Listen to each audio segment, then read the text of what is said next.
Welcome to my Chanel Fearlit Toady. We cover a horrific story of twins, a gift left in the dead of night. No note, no envelope, just a single object placed with deliberate care on my welcome mat. A weathered black cassette tape, the kind no one uses anymore. A relic, the handwritten label. Its ink faded, but unmistakable. Read, Binmar Twins, 1978. The name alone was a key, turning a lock deep within my mind. Binmar, that small, forgotten Welsh mining town, was a ghost that had haunted the periphery of my academic life for years. I am Dr. Eleanor Winters, a professor of linguistics at Cardiff University. My official work concerns rare language patterns, extinct Celtic dialects. My less official, far more controversial pursuit is the study of xenoglossy, the alleged phenomenon of speaking a language one has never learned. My colleagues call it pseudoscience. I call it the final, unexplained frontier. For 3 days, the tape sat on my desk, a silent accusation, a question waiting to be asked. My curiosity, that relentless engine of my life, finally overpowered my unease. I slotted the cassette into an old player, the mechanism clicking with a sound of finality. Static hissed, a white noise ocean. Then, a man's voice, trembling with a fear he tried to mask with professionalism. "This is Dr. Alan Morse, child psychologist, Binmar Regional Hospital. Subject interview, June 12, 1978. Present are myself and the Morgan twins, Ellie and Evan, age 8. A pause, the hiss of tape. "Children, can you tell me your names?" What followed was a sound that stripped the warmth from the room. To children's voices, moving as one. It was a sound that defied categorization. Guttural clicks, woven through melodic tones that rose and fell like some alien tide. Consonants that folded in on themselves. Vowels that stretched into unnatural, lingering sighs. It was not a language. It was an anatomical impossibility, a physiological rebellion against the very concept of speech. I played it 7 times. Each repetition coiled the tension in my gut tighter. By the morning, my bag was packed, my train ticket booked. The rational part of my brain, the part that demanded peer-reviewed evidence, was silent. The part that chased whispers and shadows was in control now. The journey to Binmar was a passage through a dying landscape.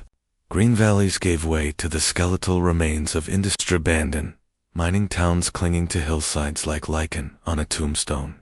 Binmar itself was the final, stubborn breath of this decay. A town of terrace houses standing in grim, neat rows beneath a sky that wept a constant, dreary rain. The local library was a mausoleum of forgotten knowledge, housed in a Victorian building that smelled of damp paper and dust. The librarian, Mrs. Powell, was a severe woman with silver hair pulled into a punishingly tight bun. Her eyes, sharp and suspicious, assessed me the moment I mentioned the Morgan twins. "Why would you be asking about them, then?" Her Welsh accent thickened, a defensive barrier. I offered my well-rehearsed academic interest in unique linguistic development in children. Her face remained a stony mask, but her hands, sorting through index cards, betrayed a slight, telling tremor. "We don't have much on that," she said, her voice flat. "Best you speak with Dr. Harris at the community center. He's been here since before the incident." The word hung between us, heavy and foul. Incident. Her eyes flickered to the window, where rain streaked the glass like tears. The disappearance, of course. Terrible business. The whole town felt it. Still does. Dr. William Harris was a gaunt, retired physician whose features were a roadmap of a lifetime spent confronting human suffering. He worked from a converted chapel, a place that should have offered solace, but instead felt like a holding cell for lost causes. "The Morgan twins," he said, the name a sigh on his lips. "Now there's a name I haven't heard spoken aloud in quite some time." He gestured to a chair. "Sit down, Dr. Winters. This may take a while." His story unfolded with the grim inevitability of a eulogy. The twins had appeared during a snowstorm, found wandering hand in hand on a deserted highway by a lorry driver who'd nearly killed them. They wore only thin nightclothes, yet showed no signs of cold. Their skin was warm to the touch. They had no identification, no history, and no recognizable language. Physically, they were unremarkable, Harris continued. Small for their age. Pale hair that looked almost white, but their eyes. His gaze drifted to the window, lost in the memory. So dark they appeared, completely black. An unsettling intensity for children so young. Their language, initially dismissed as a twins' private idiom, was something else entirely. Complex, structured, grammatical. Dr. Alan Morris from the regional hospital became obsessed, spending hours documenting it. At the mention of Morris, the air in the room chilled. Yes, poor man, Harris said, his expression darkening. He was never the same after they disappeared. The twins lived at the Binmar Children's Home for 6 months, isolated and feared. The other children shunned them, whispering that the twins could make things happen. A boy who teased them broke out in a violent rash. A girl who excluded them fell downstairs, breaking both arms. Coincidences? Harris insisted, but his eyes said otherwise. The town's unease festered, giving birth to old, superstitious whispers. Changelings. Fairy children. What happened to Dr. Morris's research? I asked. Lost in the fire, Harris said flatly. The hospital's psychiatric wing burned to the ground a week after the twins vanished. Official reports cited faulty wiring. He met my gaze, and the professional facade cracked. The night before the fire, Morris called me. He was panicked. Said he'd found something in their speech patterns that changed everything. He said it wasn't a language at all, but a key. He never showed for their meeting. They found his body in his office. And the twins? I asked, my voice barely a whisper. Gone the same night. The watchman checked at midnight asleep in their beds. By morning they had vanished. No forced entry. Their beds were made, their nightclothes folded neatly on the pillows. He leaned forward, his voice dropping. There was one thing though, something not in the reports. The night they disappeared, every dog in Binmar howled from sunset to sunrise. And at the home, they found markings on the wall above their beds. Symbols, burned into the plaster. The same symbols Morris had drawn in his notes. He gave me the name of Margaret Jones, the former matron of the children's home. If anyone knows more, it's Maggie. But I should warn you, she doesn't speak of them willingly, says it brings bad dreams. Margaret Jones lived in a stone cottage at the end of a desolate row of houses. She was a sturdy woman in her late 70s, with a face weathered by time and a gaze that could strip paint. She knew why I was there. Double quotes Dr. Winters, she said. My name, an accusation. Bill Harris phoned. I don't know what good it'll do. Digging up old miseries, but she let me in. Her home was immaculate, filled with photographs of a large, loving family, stark contrast to the story we were about to exhume, over tea served in delicate china. She spoke of the twins. They moved like one person in 2 bodies, she said, a distant look in her eyes. Never saw twins so connected. If one got a scrape, the other would cry out. Their heartbeats synchronized. She described their language as a wrong music, a rhythm that made the staff uneasy, that made other children weep. She told me how birds would gather silently at their window when they spoke at night, how plants in their room would twist and grow, toward them, not the sun. Animals know things we don't, she stated, her tone leaving no room for doubt. When I asked about the night they vanished, her demeanor shifted. She stood, turning her back to me. I wasn't on duty. I'd swapped shifts with Ann Pritchard. Could I speak with her? You could, if she were still alive. She killed herself 6 months later. Hung herself in her garden shed. Left a note that said, "They're coming back and I can't be here when they do." A coldness that had nothing to do with the room seeped into my bones. "What do you think happened to them, Mrs. Jones?" She turned, her expression grim.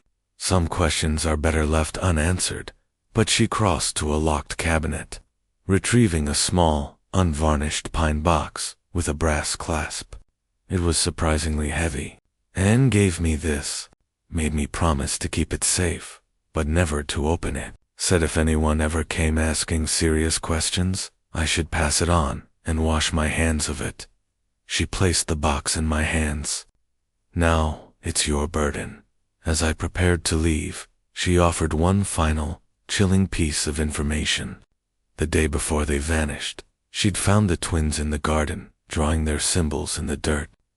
They saw her and smiled for the first time, and they said something, she whispered, her hands trembling, in their language, but for just a moment, I understood it.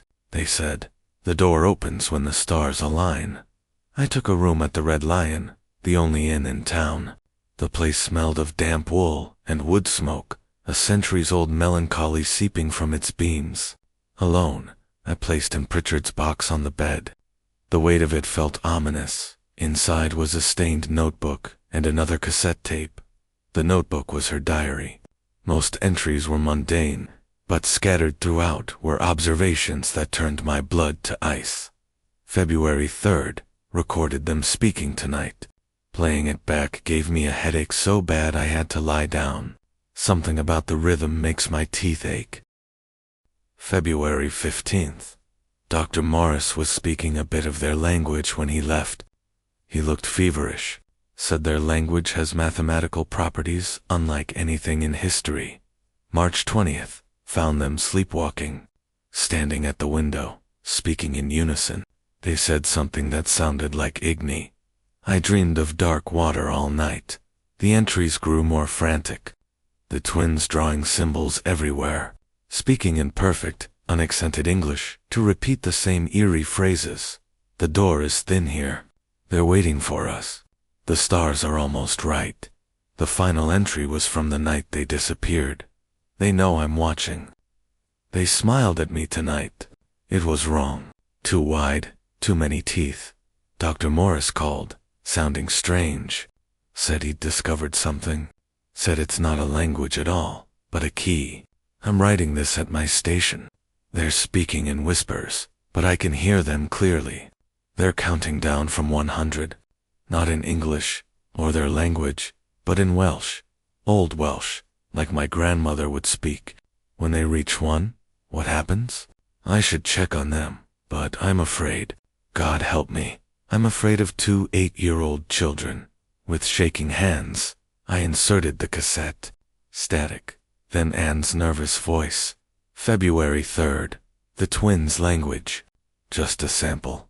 Their voices filled the room. Clearer than on my tape. That same unnerving synchronicity. That same wrong music. But beneath it, something new, a subsonic hum that vibrated in my bones, not my ears. The longer I listened, the more a terrifying sensation crept over me. The feeling that if I just concentrated hard enough, the meaning would break through. That I was on the verge of understanding the incomprehensible. Abruptly, Anne's panicked voice cut in. They've stopped. They're looking at me. They know I'm recording the tape. Cut to static. In the silence that followed, a sound began outside. A single mournful howl. Then another, and another, until the night was filled with a chorus of canine distress.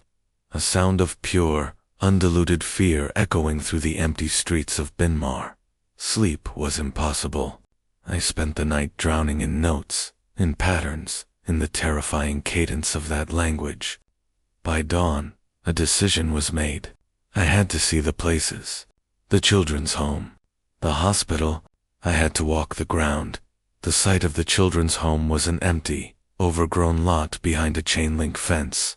The foundations were barely visible, being slowly digested by weeds and time.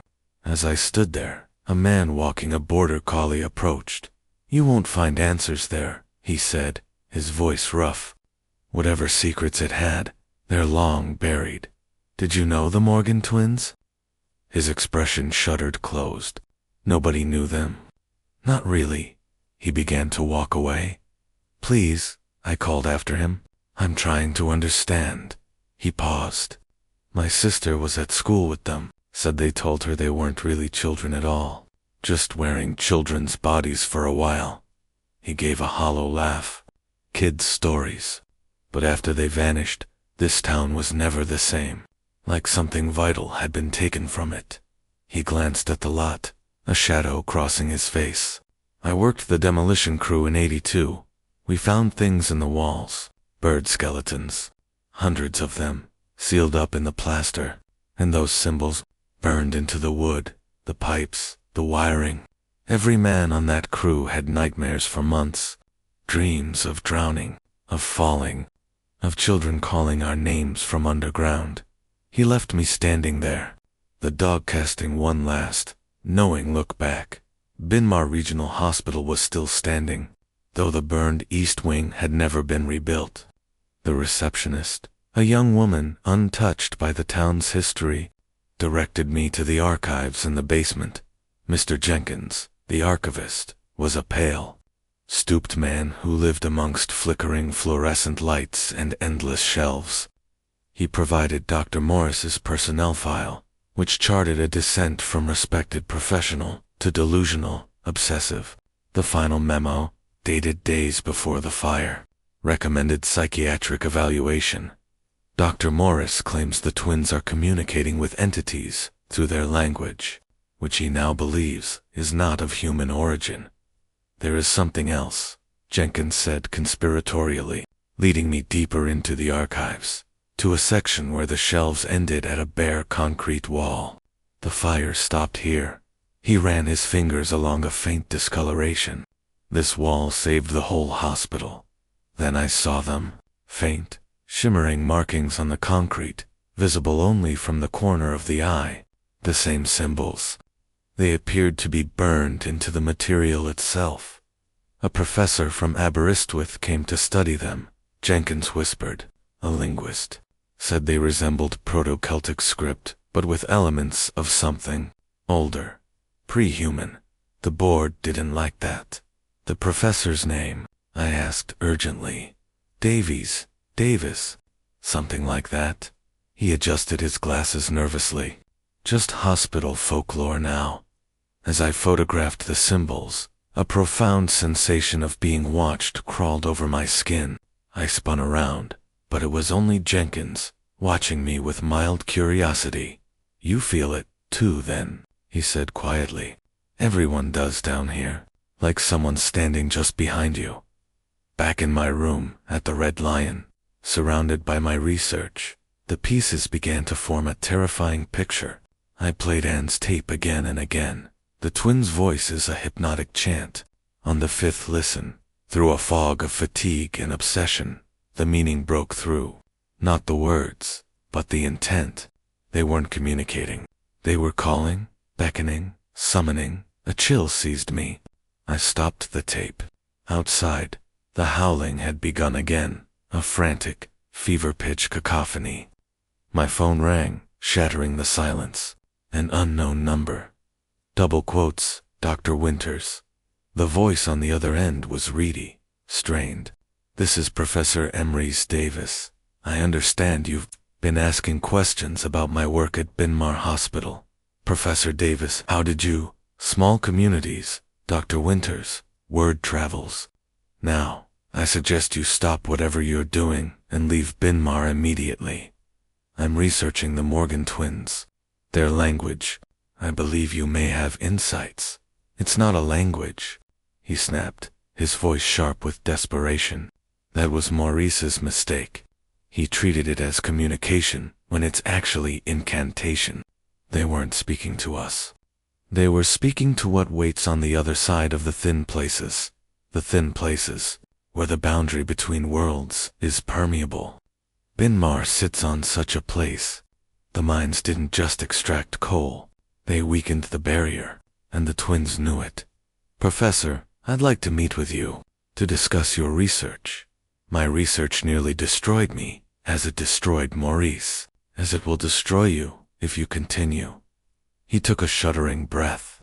The symbols are coordinates, points on a map that spans dimensions. Their language is the spoken equivalent, a means of locating and accessing these places. The Morgan twins weren't human. They were conduits, vessels. Their disappearance wasn't an ending. It was a beginning. A beginning of what? My mouth was dust dry. I don't know, he admitted, and he sounded terrified. But I do know this. Every 47 years, the stars align in the same configuration as the night they vanished. When? I asked, though I already knew. I could feel it in the air, in the howling of the dogs, in the oppressive weight of the coming night. Tonight, he said simply, which is why you need to leave Binmar. Now, the line went dead. I should have left, packed my car and never looked back. But the mystery had its hooks in me too deep.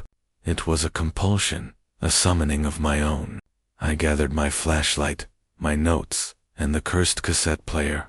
There was only one place they could be. The heart of the wound, the abandoned mine shaft on the outskirts of town. The rain was a torrential downpour now. The streets of Binmar were deserted, every shop shuttered, every curtain drawn. The town had gone into hiding. The path to the mine was a treacherous climb through slick mud and grasping brambles. The mine entrance was a black wound in the hillside, a rusted iron gate hanging open like a broken jaw. As I approached, the howling of the dogs ceased all at once. The silence that followed was more terrifying than the noise. It was a held breath. I pushed through the gate. The darkness within was absolute, swallowing my flashlight beam. A sound began, felt more than heard, a deep, rhythmic pulsing from the earth's core. A giant heartbeat. Every instinct screamed at me to turn back, but I was no longer in control. I moved forward, into the suffocating dark. The tunnel sloped down, the air growing cold and thick with the smell of wet stone and ancient decay. The pulsing resolved into a sound I recognized, the cadence of the twin speech. But deeper, richer, voiced by adult throats. The tunnel opened into a vast, natural cavern. My light couldn't find the ceiling. The walls were smooth, glistening with a strange, viscous dampness. And on every inch of those walls, thousands of the symbols glowed with a faint, pulsating phosphorescence. In the center of the chamber stood two figures, their backs to me. Tall, slender, with hair so pale it seemed to emit its own light. They stood hand in hand, facing a section of the wall where the symbols burned brightest, forming the outline of a doorway. They were chanting in unison, their voices a harmonious, otherworldly drone. The twins, no longer children, they had aged, perfected, their connection more absolute than ever. A gasp escaped my lips. The sound was small in the vast chamber, but it was enough. They stopped, and turned as one. Their features were flawlessly symmetrical, inhumanly beautiful. Their skin was translucently pale, but their eyes were voids, solid black from lid to lid.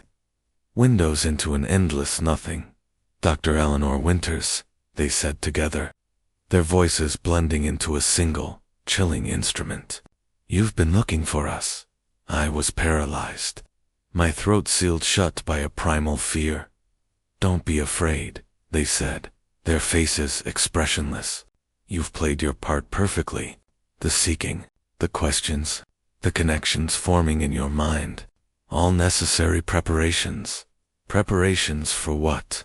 I managed to whisper. For opening the way, they replied. The stars are aligned.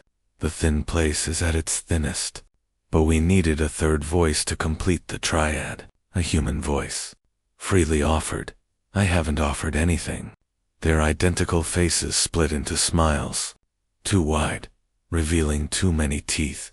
The wrong smile from Margaret's story. From Anne's diary. You've been speaking our words, Dr. Winters. Every time you played those recordings, trying to understand, you were adding your energy to ours. Speaking the unspeakable, calling to what waits beyond. The horror of it crashed over me. They were right. In my obsession, I had mouthed the sounds, whispered them back, adding my own voice to their summoning. What are you? We are the heralds. The preparation. What comes after us is beyond your comprehension. They turned back to the pulsating doorway. Their chanting resumed, but now I understood the words, as if I'd always known them. The stars are right. The door is open. The way is clear. They are coming through. A sound like the universe tearing open ripped through the chamber. The wall within the symbol doorway folded inward, not into rock, but into a shifting, living darkness. A darkness that had depth and substance and movement, and something was coming out of it. I didn't see what. Self-preservation, raw and animalistic, finally overrode my dying curiosity. I turned and ran, scrambling back up the tunnel, my flashlight beam jerking madly, illuminating nothing. Behind me, the chanting rose to an impossible crescendo, joined by a sound like a hurricane of wings and an ocean of static. I burst out of the mine into the lashing rain. I didn't look back until I reached my car, fumbling with keys made slick by rain and terror. I finally glanced toward the hillside.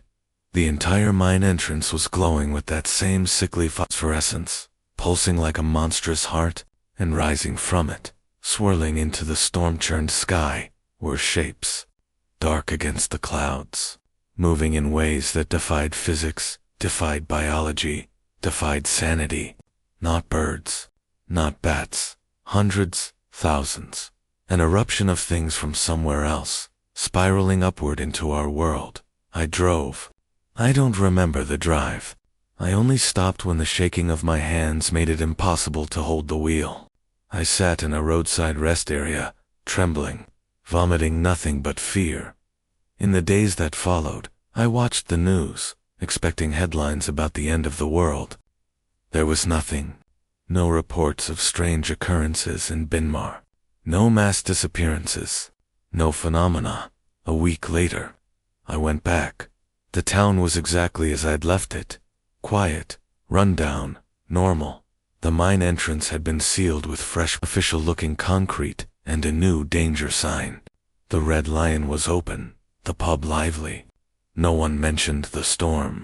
When I asked about unusual events, I was met with blank stares and changed subjects. Dr. Harris had left town suddenly. A family emergency. Margaret Jones answered her door but claimed no memory of our conversation. Her cottage was immaculate, but the family photos were gone from the mantelpiece, replaced by bland, generic landscapes. Mr. Jenkins at the hospital denied ever showing me the symbols. The basement wall had been renovated, covered over with plasterboard. Professor Emery's Davis had vanished. Aberystwyth University had no record of him ever working there. The original cassette and Ann Pritchard's tape were both blank, filled with nothing but empty static. My photographs of the symbols were corrupted, digital blurs. All evidence was gone, erased. It was as if a collective amnesia had wiped the town clean, or a collective agreement to never speak of it again. I was left with only my notes and my memories, both of which began to feel like the fragile artifacts of a psychotic break. But sometimes, in the liminal space between waking and sleep, I hear them, those two voices, speaking as one, calling, and I know what I saw. I know what I unleashed. In my dreams, I see them as they were in the cavern. Adults now, their black eyes reflecting a void that stretches into forever, their wide smiles full of too many teeth, and they are counting down. Not in their strange language, but in Welsh, Old Welsh. They are counting down, and I am desperately, hopelessly afraid of what happens when they reach one. Sometimes, on the crowded streets of Cardiff, I catch a glimpse of them. Two pale figures moving in perfect, impossible synchronicity through the crowd. When I try to follow, they are gone, vanished, like mist in sunlight, and the dogs always know. They fall silent when the twins are near, watching with fearful, knowing eyes as something that is not quite human, walks silently among us. I have sealed my notes in a lead-lined box, buried deep in my garden beneath the rose bushes. It is a pathetic attempt to contain what cannot be contained. Perhaps the symbols are dormant without the spoken key. Perhaps this account is my warning, my testament. If you hear of the Morgan twins, if you see their symbols, if you feel the pull of their mysteries, turn away. Do not listen. Do not seek. Some doors, once opened, can never be closed again. They are still out there.